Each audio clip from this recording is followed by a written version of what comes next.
आज बऱ्याच दिवसांनी ही गोष्ट मी बनवायला घेतली होती. आधी मी तुमच्यासोबत सारखं शेअर करायचे ना की आज रवा उत्तप्पा बनवला. आबीला तर नाही, पण मलाच आठवण झाली होती. म्हटलं खूप दिवस झाला आपण रवा उत्तप्पा बनवलाच नाही.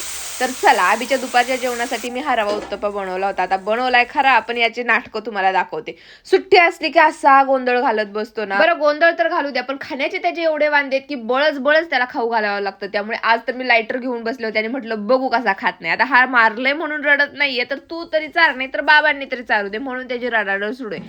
कसं तरी नादी लावून त्याला स्वतःच्या हाताने मी खायला लावलं आणि त्यानंतर म्हटलं चल तुझ्या आवडतीची गोष्ट करूया. आता संत्री त्याला खूप जास्त आवडतात, तर म्हटलं तुला शिकवते मी आज की संत्रीचा ज्यूस कसा करायचा. हा छोटूसा ज्यूसर आहे माझ्याकडे, त्यामध्येच ते आम्ही करणार होतो.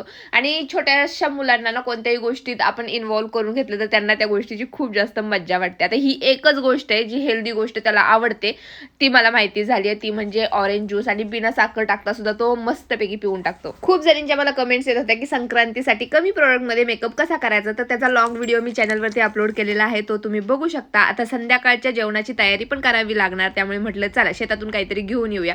आणि इकडे आमचे छोटे बंधुराय असे ट्रॅक्टर घेऊन निघाले होते. आता ही एक भाजी आहे, ती पण मी बरेच दिवस झालं बनवली नव्हती. आणि शेतातून आणलेला ताजा पालक असतो ना, त्याची भाजी बनवायला पण मला भारी वाटतं आणि खायला तर ती एकदम टेस्टी लागतेच. हा पालक आता खूप मोठा झालाय आणि खूप व्यवस्थित मला निवडून घ्यावा लागणार आहे, कारण त्यामध्ये थोडेसे किडे पण झाले होते, छोटे होल पडले होते. त्यामुळे व्यवस्थित पालक निवडून घेतला आणि याची मस्त गरगट्टा भाजी बनवली. चला भेटू नेक्स्ट व्लॉग मध्ये.